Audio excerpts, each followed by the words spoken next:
Oke, nama saya Angelina Larasati. Saya sebelumnya agamanya Katolik. Hmm. Terus kalau suku sih orang tua saya Jawa sih, tapi yang udah lama di Hmm. Pontianak, lama di Kalimantan, Oh, Japon lah ya. Japon lah Ah, ya.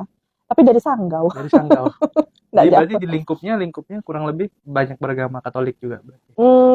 Dulu sih gitu sih, Hmm. ya karena kan mami saya juga aktif di apa?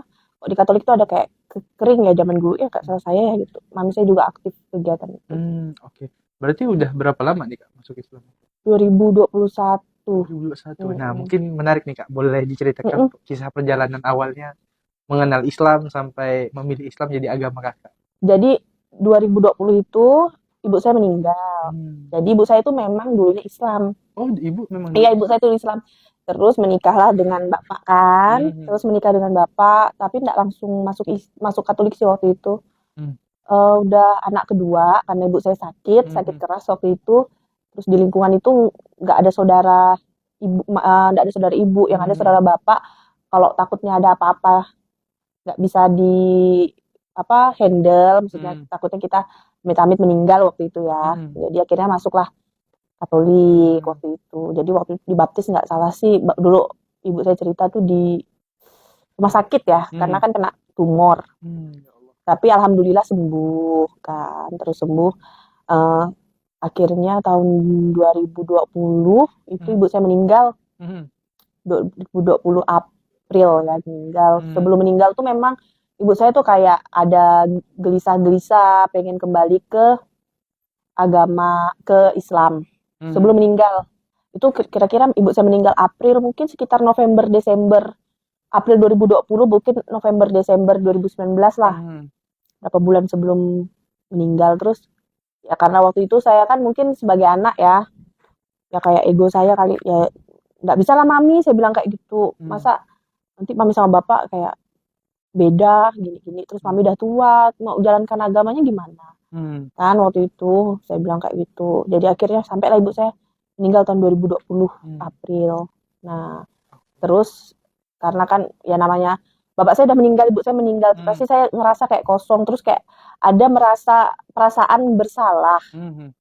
kepada ibu saya sih. Hmm. Terus saya kayak ada kerasa gimana ya, nggak tenang gitu ya bang, mungkin apa saya nih waktu itu terlalu egois atau apa gitu ya Hmm. sampai ngelarang ibu saya untuk kembali ke agamanya, padahal saya udah tahu, udah saya maksudnya ternyata ibu saya tuh ada kayak surat yasin apa tuh, ternyata Hmm. dia pernah minta anak ke anak apa ya, kayak di rumah di tetangga itu Hmm. kan ada anak tetangga itu kan, Hmm. terus kayak ternyata dia pernah minta surat yasin gitu, apa buku yasin gitu Itu kan, pas agamanya pas Katolik. Katolik waktu itu, sampai Iya. udah sampai kayak gitu. Jadi saya kayak ngerasa adalah setahun apa saya mikir lah ya, Hmm. sampai kok saya kayak ngalangin niat waktu itu, niat ibu Hmm. saya gitu. Terus saya juga banyak ngeliat-ngeliat YouTube apa tentangnya, belajar dikit-dikit lah tentang agama Islam. Sampai akhirnya saya keluar dari pekerjaan saya, Hmm. berapa bulan setelah saya keluar, mungkin sekitar 2-3 bulan ya, dua Hmm. tiga bulan keluar dari pekerjaan saya, masuklah. Sebelumnya pekerjaan apa? Saya guru, Oh, guru guru tuh, guru tadi itu ya.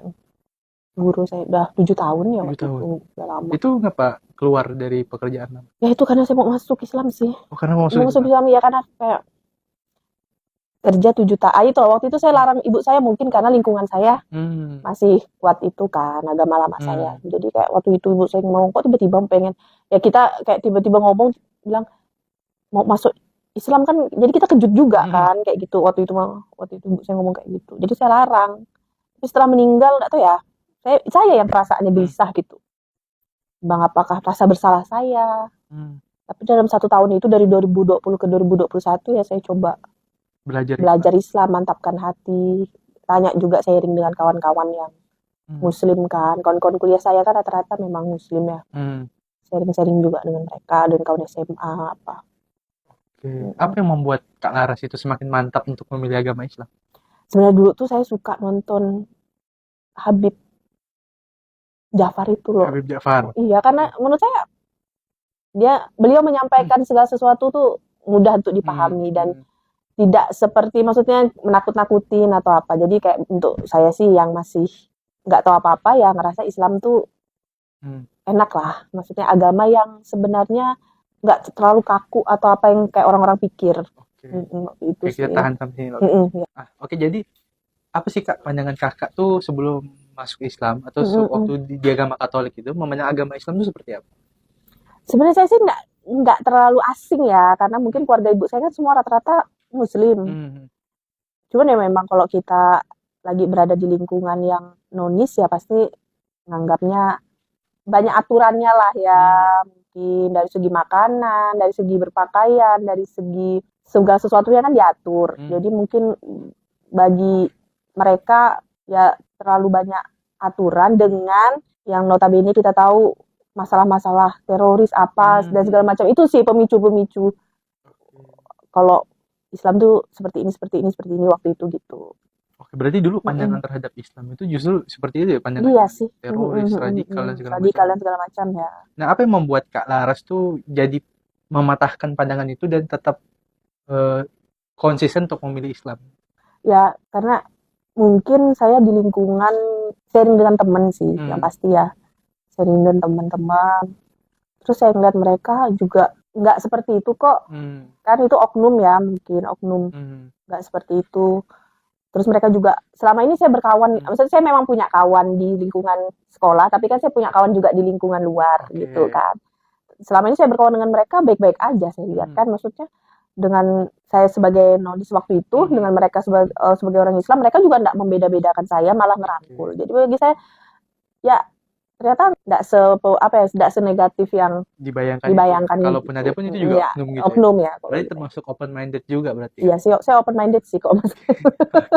Oke, berarti ini ya karena kan beberapa mungkin kalau di generasi kakak gitu mungkin beberapa orang tuanya kan juga saklek gitu ya juga apa namanya juga ekstrim ya sih, Islam gitu ya. Kalau orang tua saya sih nggak, mungkin karena ibu saya dulu pernah Muslim ya. Terus bapak saya juga nggak terlalu itu ya. Cuma lingkungan kerja memang wajar lah ya. Lingkungan kerja. Karena itu yang dikonsumsi setiap hari betul. Jadi itu juga yang membuat Kak Laras mungkin ketika ibu itu pengen masuk Islam itu jadi. Iya, makanya itu yang saya menghambat waktu itu karena mungkin pemikiran saya ya karena lingkungan saya sekitar nonis kan. Maksudnya kita lagi di lingkungan seperti itu. Jadi ketika tiba-tiba ibu saya nggak ada, kata orang nggak ada angin, nggak ada hujan, tiba-tiba bilang mau masuk Islam kan saya kayak ngapa nih? Gitu. Oke. Waktu itu gitu lah. Jadi semakin di titik mana sih Kak? Mungkin boleh Kakak ceritain. Kakak tuh menemukan Islam dan semakin yakin, oh ini agama bener nih. Saya kan ada belajar beberapa ajaran ya. Maksudnya saya nggak terlalu itu ya. Termasuk dari kitab-kitab yang sebenarnya kitab sebelum Al-Quran. Itu kan memang ada ya Injil ya. Tapi kan yang mungkin maaf ya yang ada sekarang mungkin udah ditulis, udah dirubah, udah diapa. Itu saya pikir-pikir kok memang agak mungkin melenceng sedikit. Bagi saya waktu itu tuh kayak gitu. Yang kitab yang udah ditulis, memang ada kan Injil kan sebelum itu. Betul. Terus kenapa bisa ditulis oleh manusia gitu, ajaran-ajaran gitu sih yang saya pelajari itu, saya memang mempelajari itu masalah kitab sih, walaupun saya belum bisa ngaji dengan itu, tapi yang saya pelajari itu salah atau benar gitu. Udah perbandingan gitu ya. Saya maksudnya semua agama tuh pasti mengajarkan kebaikan, cuman kok kebenaran ya ditelaah lah masing-masing.